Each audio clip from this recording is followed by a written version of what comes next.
যারা অবিবাহিত যুবক যুবতী আছো, এই লেকচার তোমরা যারা শুনছো, তোমাদের মধ্যে কেউ যদি জেনা করে থাকো, অবিবাহিতর কথা বলছি, তোমাদের কাদের মধ্যে এখন 100 বেত্রাঘাতের শাস্তি ঝুলে আছে।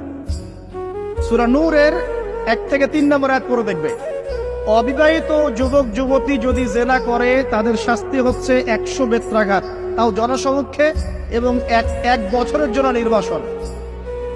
এই বিধানগুলো যদি পৃথিবীর কোনো দেশেও না থাকে, আসমানে আছে। মরার সাথে সাথেই এই বিধান কার্যকর হবে ইনশাআল্লাহ। বাঁচার বুদ্ধি কি? একটাই উপায় আছে। এই লেকচার কানে চলে গেছে, অনতিবিলম্বে ওযু করবে। ওযু করে খালেস ভাবে রাতের শেষ রাতে জায়নামাজ বিছাবে।